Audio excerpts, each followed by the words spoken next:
L'ONU en action, un programme de la télévision des Nations Unies.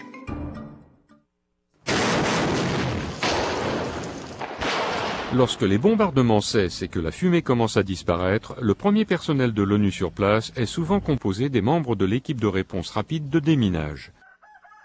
Durant la suite immédiate des conflits de par le monde, l'un des plus grands dangers vient des mines et de l'artillerie non explosée abandonnées après les combats.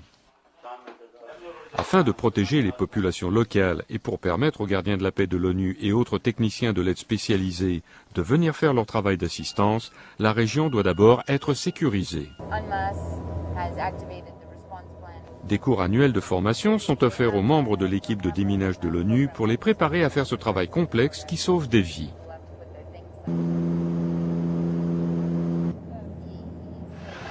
Cette année, l'entraînement se fait dans une forêt au nord de la Suède. Les participants sont originaires de différentes opérations de l'ONU de par le monde et ils viennent en avion dans le pays fictif de Sandland où, dans ce scénario, une guerre civile récente vient juste de prendre fin.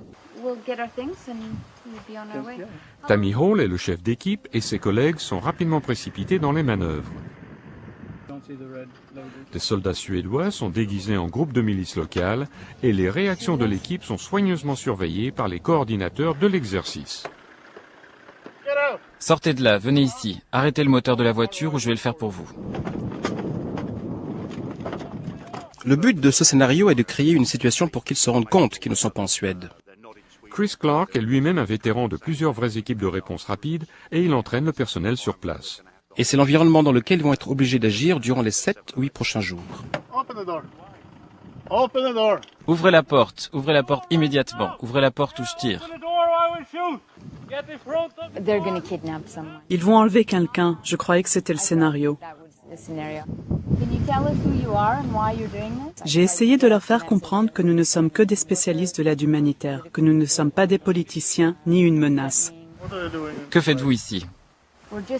Nous organisons juste un centre de coordination pour les Nations Unies. Nous sommes juste des spécialistes de l'aide humanitaire. Nous ne sommes pas une menace. Je vous ai déjà dit que nous n'avons pas besoin de l'OTAN et que nous n'avons pas besoin de l'ONU. Nous sommes fidèles à notre président. Rappelez-vous que nous reviendrons. Nous savons ce que vous faites. Nous viendrons vous rendre visite pour vous montrer pourquoi nous ne voulons pas de vous ici. Remontez en voiture.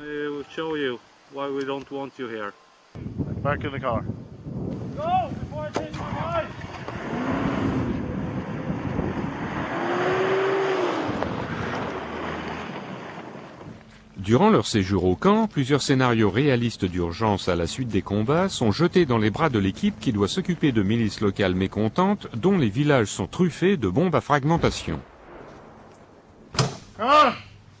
Pourquoi vous ne faites rien ? Nous avons des soucis de sécurité pour notre équipe. L'environnement n'était pas sûr hier. La sécurité ? Nous sommes la sécurité. Venez nous aider, nous avons la région, c'est notre région. Je m'en rends compte. Est-ce que vous pouvez poser vos armes pour que nous puissions avoir une meilleure conversation de façon honnête? Nous avons déjà essayé de vous parler. Vous avez fait beaucoup de promesses, mais vous ne pouvez pas nous aider. C'est pourquoi nous avons d'autres équipes qui arrivent, mais elles ne sont pas encore ici parce que nous n'en avons pas la capacité.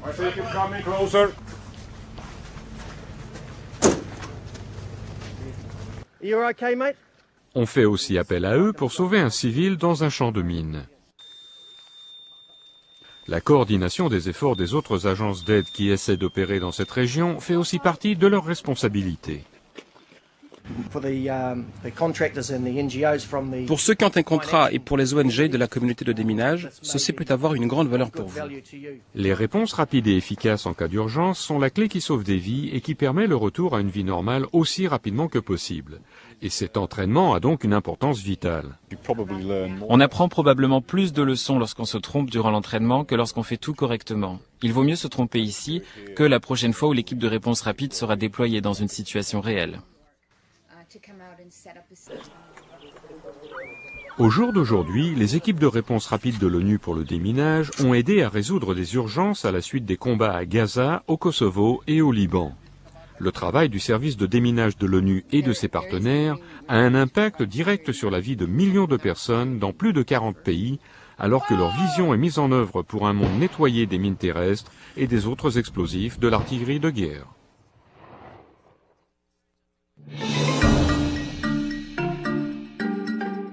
Ce reportage a été préparé par Jill Fickling pour les Nations Unies.